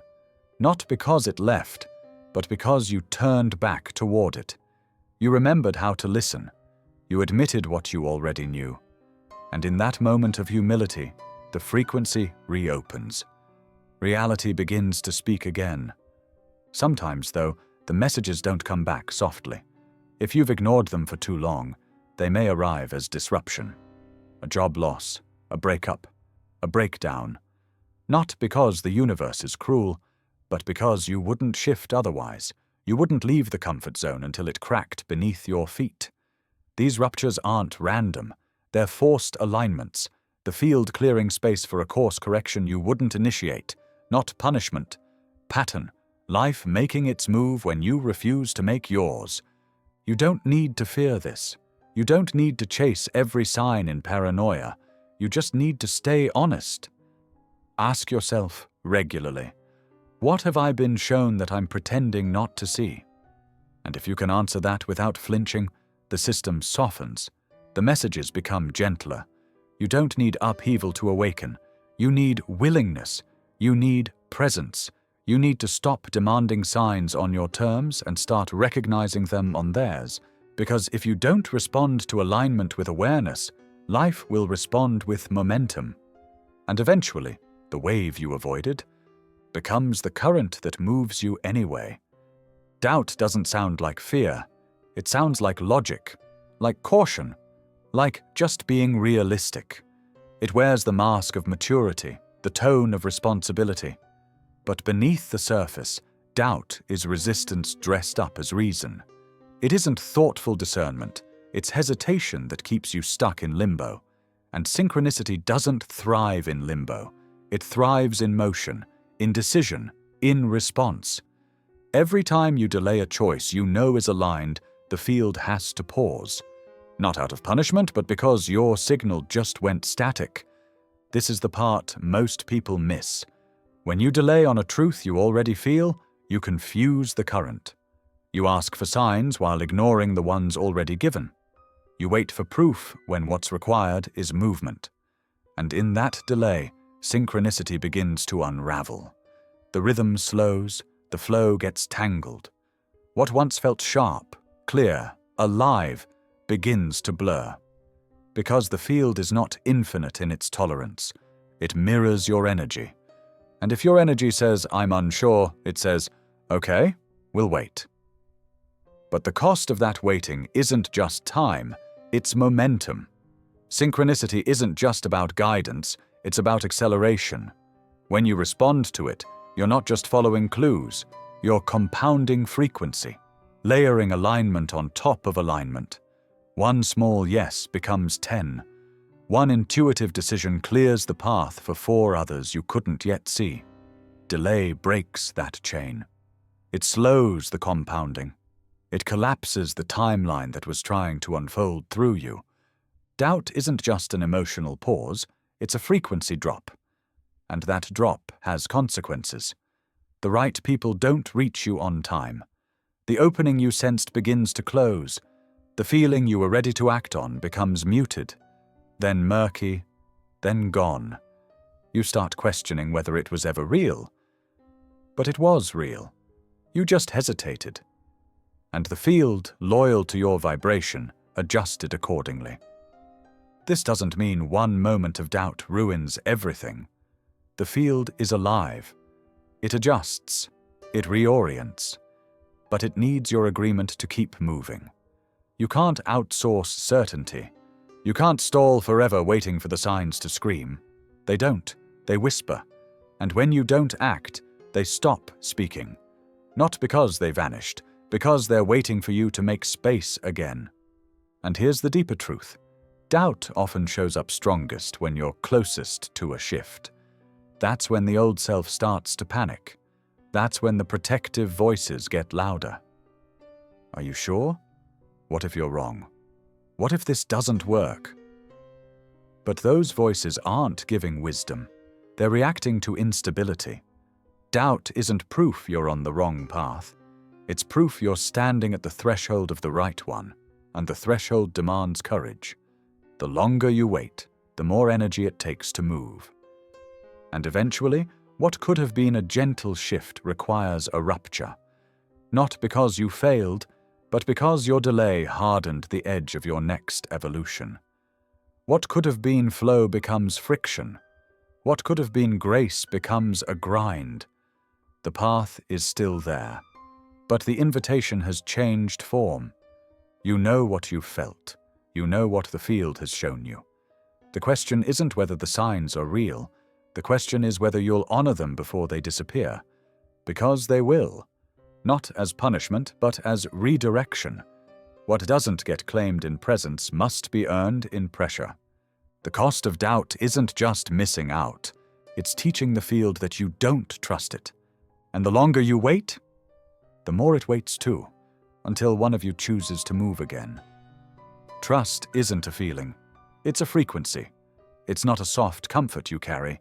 It's a tone you emit. And the field responds to that tone in real time. Trust sharpens your signal, expands your perception, and allows synchronicity to move with elegance through your life. Not because the universe suddenly becomes kind, but because you've stopped distorting the transmission. You've stepped out of interference. You've stopped demanding guarantees and started vibrating in alignment with truth before outcome. This is what most people misunderstand. Trust isn't something you wait to feel. It's something you choose to carry. You don't wait for enough evidence to believe. Belief creates the evidence. Trust is the tuning fork that tells the field, I'm ready. Not because you've figured everything out, but because you're available. Because you've made peace with not knowing and decided to move anyway. This frequency doesn't beg. It doesn't bargain. It doesn't chase or force or manipulate. Trust isn't loud. It doesn't need to be. It's still, clear, steady. It holds its shape no matter how long the answer takes to arrive. And that steadiness becomes gravity. The more you embody it, the more life organizes around you, not in chaos, but in coherent unfolding. The guidance gets cleaner. The people get truer. The timing stops rushing or dragging. Everything starts arriving exactly when it's supposed to, because your vibration no longer contradicts your direction. But to hold trust, you have to let go of something else. Control. The need to know. The habit of testing the signs instead of listening to them.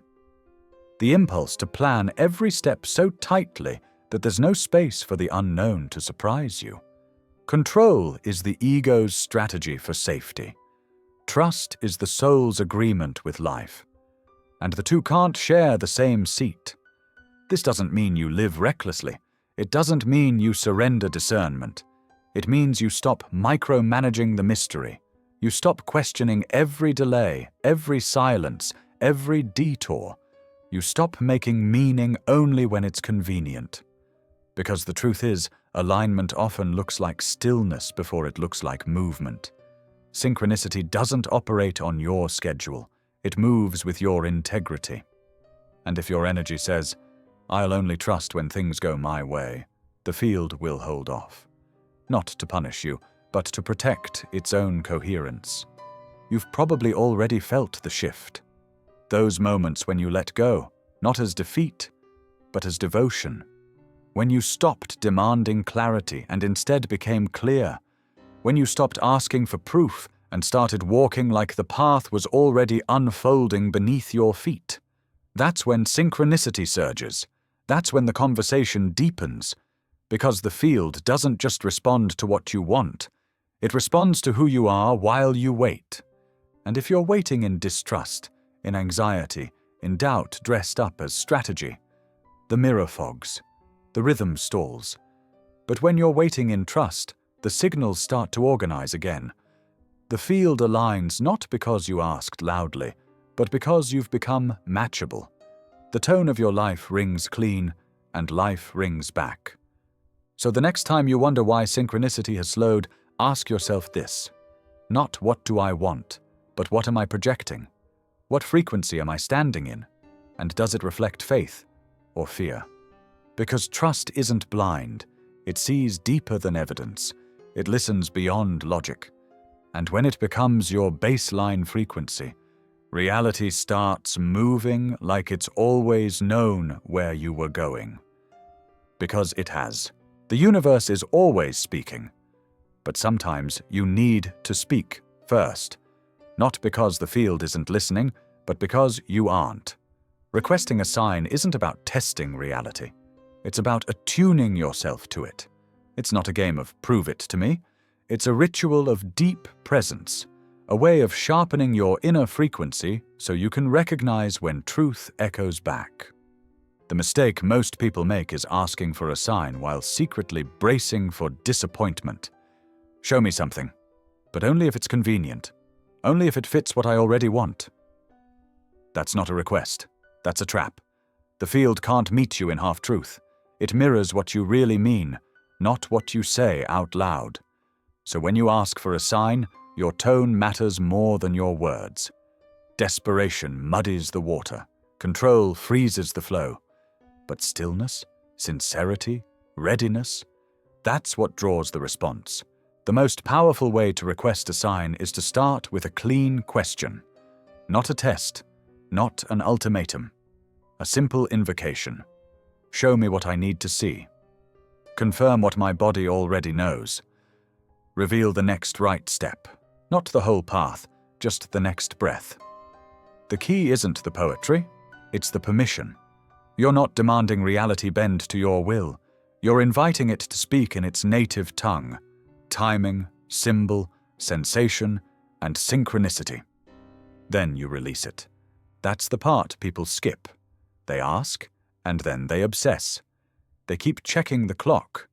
They look for signs everywhere. But the field doesn't respond to panic. It responds to presence. You must let the sign arrive on its own terms, not because you gave up, but because your energy has become open, receptive, coherent. That's the state where signal can land without distortion. You also have to stay humble enough to receive the answer you didn't expect. Sometimes the sign isn't what you want. Sometimes it redirects you entirely. That person you're asking about? The silence is the sign. The delay is the direction. The no that comes when you were hoping for a yes. That's the field protecting your deeper timeline. If your requests are only valid when they validate you, you're not asking. You're manipulating. Once the sign arrives, your work isn't over. Now you must respond. Too often people notice a sign and then hesitate. They second-guess it. They want a second confirmation, then a third. But signs don't multiply when you hesitate. They multiply when you act. Action affirms alignment. It completes the circuit. The more you respond, the more reality confirms your direction. Not with certainty, but with rhythm. You don't have to overcomplicate the process. Don't wait for the sky to split open. Ask clearly. Breathe deeply. Let go gently. And then watch without grasping. Pay attention to the subtle. Repetition, timing, emotional impact. The field doesn't scream, it layers. And the sign might not land the way your mind wants, but it will land where your soul can feel it. The more you practice this, the more fluent you become. Over time, you may not need signs as much, not because you're too advanced, but because you become the signal. You walk in alignment, you move with clarity, you speak with the field in every decision. But until then, asking is sacred. It's not weakness, it's participation. So if you're ready, speak. Ask with reverence, and when the sign arrives, whether it's a sentence, a silence, a number, or a door that opens, receive it fully. Because what you're really requesting is not a sign, it's a mirror. And the moment you're honest enough to look into it, everything begins to shift. Some people enter your life like portals. They don't just bring conversation, they bring activation. After you meet them, the timing of things shifts. Dreams get sharper, numbers show up more often. You run into mutual friends you didn't know existed. The world becomes strangely responsive, bending around the gravitational pull of that relationship. These people aren't just connections, they're catalysts. Not because of what they say, but because of what they amplify in you. Synchronicity doesn't only follow thoughts or prayers, it also follows energetic collisions. When your frequency meets someone else's in just the right way, a new harmonic is formed. And that harmonic resonates through the field, stirring up movement, encounters, patterns, shifts in perception. This is why some people feel familiar even if you've just met them. It's not nostalgia, it's recognition. Something in your energetic memory already knows. This person carries a frequency that unlocks something. These aren't always romantic connections. In fact, some of the strongest synchronistic triggers come from brief interactions. A conversation on a train, a stranger's comment, a teacher who says one sentence that rearranges you. Their presence shifts your channel, not by force, just by frequency. And once that shift happens, the field begins to reorganize around you. You notice things you wouldn't have noticed before. You remember parts of yourself that were dormant. The right books appear. The next decision becomes obvious. It's not the person that creates the magic, it's the alignment that their energy activates. Sometimes this experience is beautiful. It feels divine. You want to hold on to them, believing they're the source of the synchronicity. But they're not. They're the tuning fork, the amplifier. They didn't create the magic. They revealed it. And sometimes they leave just as quickly as they arrived. Because their purpose was never permanence, it was ignition. They weren't meant to walk the whole path. They were meant to remind you you have one. Other times the trigger isn't gentle. It's uncomfortable. You meet someone who stirs up every insecurity, every forgotten wound, every question you've buried. And suddenly, synchronicities flood in. But not the sweet kind. The sharp kind. The confrontational ones. The kind that force you to see the patterns you've avoided. These people aren't toxic. They're teachers. They show you the unhealed parts of your signal. And the field, in turn, responds with exactness. Either way, whether the experience is loving or challenging, the message is the same. Pay attention. These people didn't enter your orbit by accident. Their timing wasn't a coincidence. Their presence is a mirror, and your reaction to them reveals the state of your frequency. Not good or bad, just true. What matters is not how long they stay. What matters is what moves in you because of them, what they make you remember. what decisions they awaken, what alignments start appearing once you meet them. Because sometimes one person can shift your trajectory, not by changing your circumstances, but by pulling you back into coherence with who you already are. And when that coherence returns, the field responds, the rhythm resumes, the messages multiply, not because you've found your source in someone else, but because someone else reminded you to return to your own. People often confuse synchronicity with manifestation. They see a number pattern, a sudden opportunity, or a conversation that connects a thread they've been holding, and they say, "I manifested that." But manifestation is about shaping reality through focused intention. Synchronicity is different. It's not you shaping the world. It's the world responding to who you are right now. It's not about effort. It's about alignment. And that alignment doesn't just reflect your goals, it reveals your state of being. Manifestation is directional. It points forward. You ask for something, visualize it, align your actions with it. You try to co-create the outcome. But synchronicity is diagnostic. It shows you what frequency you're carrying right now. It shows up before the desire is clear. It surfaces without a goal attached. It surprises you with its elegance because you didn't make it happen. You matched it. This is why synchronicity often arrives when you've stopped trying. You've surrendered. You've let go of the chase. You're present again. And suddenly things start lining up. Not because you finally figured out the formula, but because you returned to the tone of truth. That return sends a ripple through the field, and the field responds, not as reward, but as reflection. This difference matters because if you approach synchronicity like a tool for getting what you want, you'll miss its actual purpose. It's not just a mechanism for desire fulfillment, it's a feedback system for energetic coherence. When synchronicities appear, they're not confirming your technique, they're confirming your resonance. They're saying, yes, this is the tone, this is the rhythm, stay here. Not, you've earned this, but you've tuned to this. You can manifest from the ego. You can visualize what you think you should want and chase it with all your might. And sometimes you'll succeed. But synchronicity doesn't bend to ego.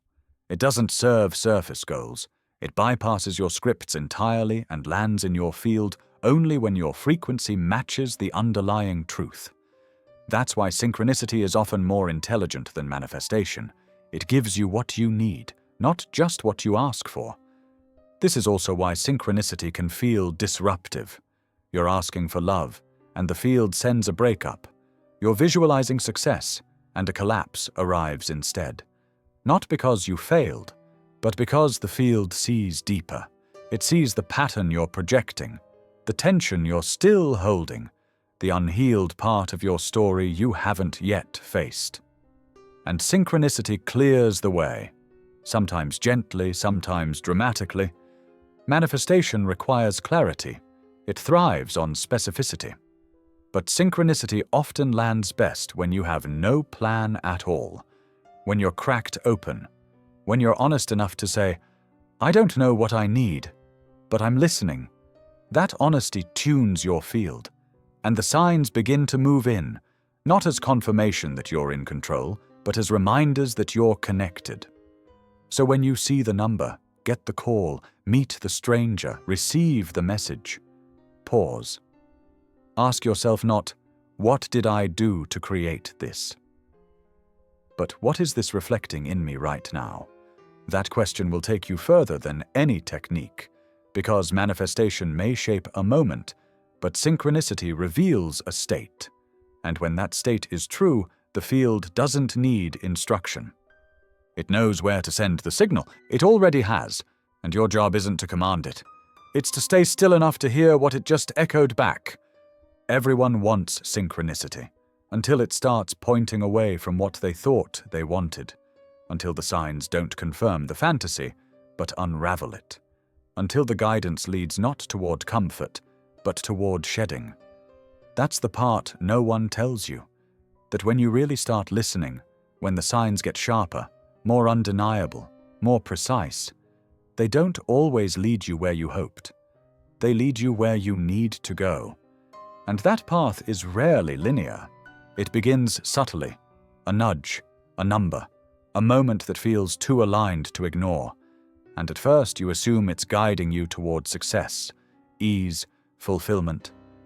But then the signs start pulling you into uncertainty, toward a breakup, a resignation, a confrontation you've postponed, a risk that terrifies you.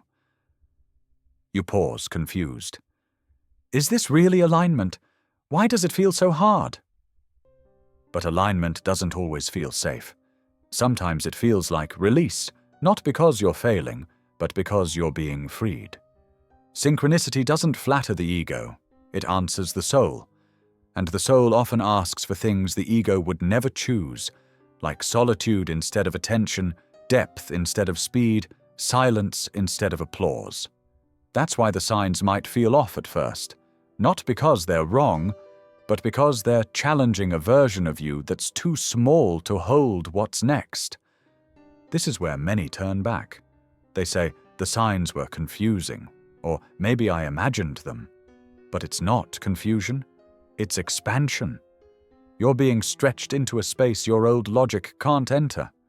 And if you're too attached to the expected outcome, you'll miss the miracle of what's actually arriving. The relationship that teaches you more than the one you were chasing. The detour that saves you from an invisible trap. The failure that cracks you open to your real life. The signs were never supposed to confirm your script. They were meant to lead you beyond it. And if that's uncomfortable, good. That means something real is happening. The field isn't aligning with your desires, it's aligning with your frequency. And if your frequency is shifting, so will the path. Not because you're lost, but because you're evolving, and evolution always interrupts the plan. So when the signs take you somewhere unexpected, don't panic. Stay open. Ask deeper questions. What am I being shown that I didn't want to see? What am I being invited to release? What am I being prepared for that my current self hasn't imagined yet? Because here's the truth. The most profound synchronicities rarely confirm your dreams. They rewrite them. They burn through what was never really yours. They sharpen your vision, not by giving you what you want, but by removing what dulls your signal. And in that removal, you don't just find new direction, you find a new self. That's the point. Not to get what you think you need, but to become someone who no longer needs to chase at all. Someone who lives in rhythm, who responds to signs without trying to own them, who understands that true guidance doesn't obey your expectations. It teaches you how to trust what you never would have chosen on your own. And when you arrive, wherever that may be, you'll look back and see it clearly. The signs didn't fail you. They saved you from settling. They led you, not to what you wanted, but to what you were always meant to remember. By now, you've probably realized this isn't about signs. Not really. It never was. The numbers, the dreams, the repeating phrases, they were the doorway. But the destination? Fluency. You weren't meant to decode signs forever. You were meant to become someone who no longer needs translation. Someone who moves through life as if the conversation between you and the field never stops, because it doesn't. But many stay stuck at the surface. They turn synchronicity into superstition. They look for confirmation at every corner, interpreting every bird or song lyric as a cosmic message. Not out of reverence, but out of fear. Fear of choosing wrong. Fear of silence. Fear of being abandoned by the very system they're trying to trust. So they force it. They demand signs on cue. They read too deeply into every twitch of the world. But the field doesn't respond to force. It responds to fluent energy. Not desperate, not doubting, but clear, present, aligned. The person who walks in fluency doesn't chase meaning. They generate it. They don't overanalyze. They feel. They don't need magic to be big and loud. They know that the smallest pattern, when truly aligned, carries more weight than 1,000 fireworks. Fluency isn't about constantly watching for clues. It's about living in a way where life itself becomes the clue. Your actions are in tune. Your emotions aren't repressed or exaggerated. They're respected. Your thoughts don't spiral, they land. And because your inner world is coherent, the outer world becomes responsive. Not perfectly, not instantly, but rhythmically. This is where the real shift happens. You stop needing signs because you are the sign. Your energy speaks before your mouth does. Your presence shifts rooms. Your timing feels impossibly elegant. Not because you're trying to be spiritual, but because you're in sync. That's what fluency looks like. A subtle authority. An ease that isn't lazy, but precise. A life that feels less like chasing and more like listening while walking forward. To live this way, you have to stop grasping. You have to stop asking, "What does this mean?" every time something repeats. That question belongs to beginners. Fluency asks a different question. What's the tone of my energy right now? Not what do I want to see, but what am I ready to receive? What am I emitting that makes this moment possible? That kind of reflection replaces decoding with recognition. And recognition is the true language of synchronicity. Because synchronicity doesn't speak in syllables, it speaks in rhythm, in breath, in the feeling that lands behind a moment, not in the moment itself. And once you learn that language, the world doesn't become easier. It becomes quieter, cleaner, simpler. Not less magical, more so. Because the magic is no longer something you catch by surprise. It's something you walk in consciously. You don't need to wait for the next number, the next dream, the next mirror. You've seen enough to know the field is real. You've felt the precision. You've watched the echoes. Now the question isn't, is it happening?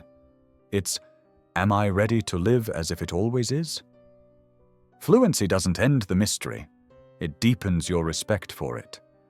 And when you live that way, with your feet on the ground and your attention in the field, you don't wait for signs. You become part of the syntax itself. At the beginning, you were just looking for signs. You thought the magic lived outside you, hidden in numbers, scattered across conversations, coded in dreams. And for a while that was true. You needed the symbols. You needed the proof. You needed the feeling that something bigger was listening. And it was. But now, at the end of the path, the deepest truth begins to reveal itself. Not as a whisper, but as a remembering. You were never looking at the pattern. You were the pattern all along. Synchronicity was never about getting answers. It was about recognizing your own rhythm. The numbers, the names, the alignments, these were mirrors. Not messages from elsewhere, but reflections of your internal architecture, echoing outward. The field didn't show you something new.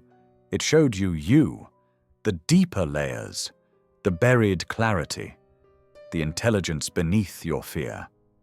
And every time you paid attention, the reflection sharpened.